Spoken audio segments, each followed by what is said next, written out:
Hello everyone, in this video, I just interviewed the creator of the Nitro type leaderboards. I'll link his leaderboards down in the description of the video.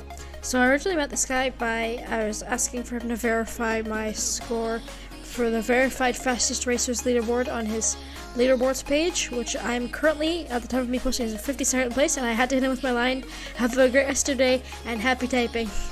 Bye." So, and he asked for a suggestion, so I suggested adding a Blitz leaderboard. But then I asked him if I could do an interview. And he was like, okay, yeah.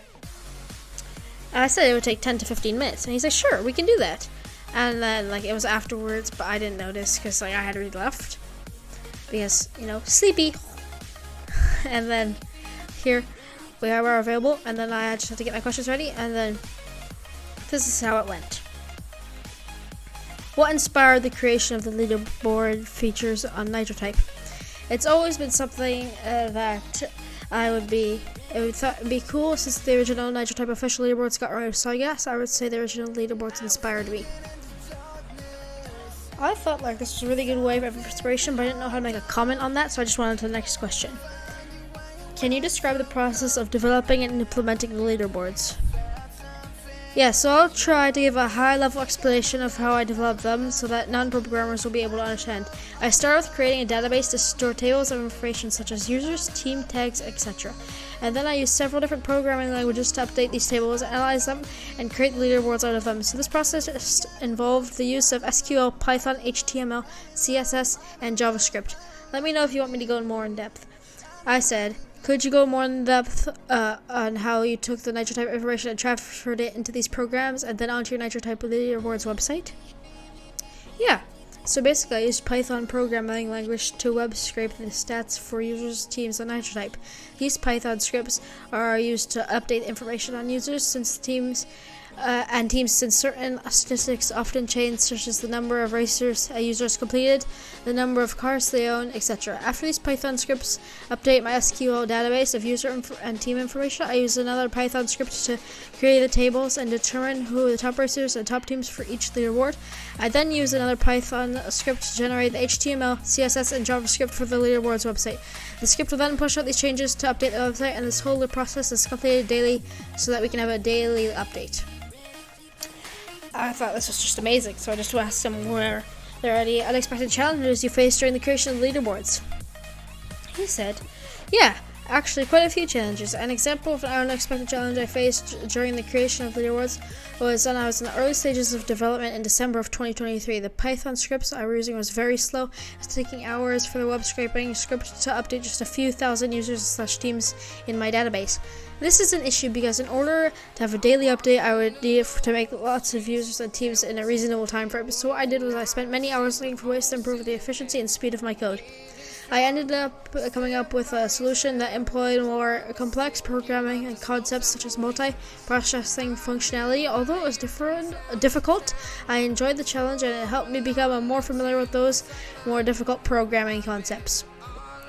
I was like, wow, this sounds like a lot of work. I'm glad you persevered and kept at it, because that's just amazing how he just put the leaderboards out to us and he just solo worked the whole thing. So I was just very thankful to him. He said, thanks. Have there been any standout moments or stories related to the leaderboards since their inception? Oh, plenty. I mean, first of all, I did not expect to receive so much positive feedback from the Nitro type community. Ever since I released the leaderboards website, I have been able to connect with lots of great people in the community, and I have received lots of support. The website nearly has 30,000 views after just 4 months, so I definitely didn't expect that. People have also donated to me quite a bit of Nitro type cash, which is pretty neat because I can afford anything in the shop and I can give back to the community with giveaways and team cash competitions. This guy's just amazing. He does all this work and then he decides to give back to the community. Wow, that's amazing. You really got rewarded for the effort you put in. Congratulations. I just double heart. Can you share any upcoming updates or enhancements planned for the leaderboards? And he has 4.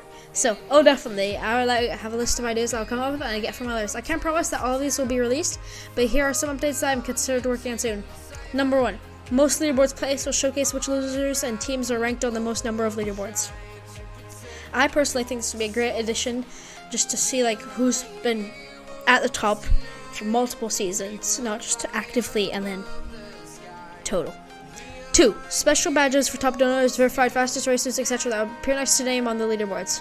He's also thinking of hosting an art contest for these badge designs. I'm not very artistic, but if you want to help this guy out once he sets this up, totally go for it. Like, just help him out because he's helped the community so much. Number 3, a player of the day, which will showcase one user each day at random. I may also have it where each day there are certain challenges like completing 50 races, and whoever completes 50 races will be included in the drawing for next day's player of the day. 4. Nitro Math Leaderboards. Also, if you check the leaderboards for tomorrow's data update, there are some cool updates that I implemented to the search functions. So I'm going to totally check this out tomorrow and see what's happening. I was like, wow, this sounds so amazing. I hope that these can be implemented one day. Thanks, and me too. Here's my next question. It might be a hard question because due to all the cheaters and Nitro type, but I do think you have tried to implement some ideas. How do you have balance between the competitive nature of leaderboards with fostering a supportive environment for all users? He's like, yeah, it's definitely a bit of a challenge, but there are some ways I tried to make the environment more supportive while also competitive. For example, my favorite leaderboard is the verified fastest racers because it's a cool way to showcase best of the speed timers without having to worry about cheaters. I think it's a fun and competitive leaderboard that players can work towards achieving. Me too, that's also my favorite leaderboard. And don't worry, it's not just my favorite because I'm on it, but you should totally check that out. I just love the concept and how to really reward the people who actually put the effort in, and it's not just cheaters. What insights or statistics can you share about the user engagement with the leaderboards?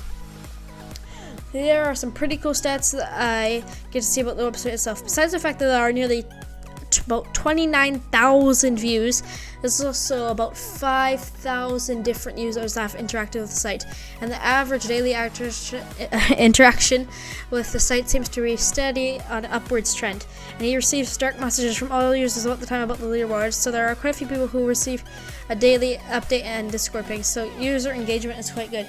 This is really good because it keeps users coming back and checking out his leaderboards, because this is completely unaffiliated with the actual Nitro type creators, admins, and stuff. Wow, that's amazing. I really do hope this website continues to grow. Check. Are there any unique features or aspects of the leaderboards that you're particularly proud of? Yes, the functions are pretty awesome. I like how I implemented the show owners toggle on the rarest cars. So that's just a feature when he's on the leaderboards. You can see the rarest cars, and there's a show owners, and on the rarest cars you can see everyone who owns that. I also really like that feature. And lastly, what personal satisfaction or fulfillment do you derive from creating and maintaining the leaderboards on Nitro type? I'm definitely satisfied with the leaderboards, and even though it's taken a great deal of my free time over the past couple months, I still enjoy it quite a bit, and don't regret the time I've been putting into and creating these leaderboards. And I'm just talking to an absolute master, one of the best people in the entire Nitro type community. But I have one more question that's completely unrelated, which you guys may have already seen already. Do you like this thumbnail? So this is the original thumbnail, and he said he loves it. I think I should change your ad, and he feels like maybe he should add a podium because it's about the leaderboards. I was like, I can see if I can fit it in. Bye for now. And it's of course, it was a pleasure doing the interview. See ya. So I made this is what you probably clicked on to watch this video. And here's the leaderboards. I put it on his head because I think that looks nice. And it fills in and includes the leaderboards. Thanks for the suggestion. So totally check out his leaderboards. The link will be in the description. It was amazing to do this interview with him because he's such an amazing person, and he's what the entire Nitro type community should be and more. Thank you all for watching. Have a great day. Happy typing. Bye!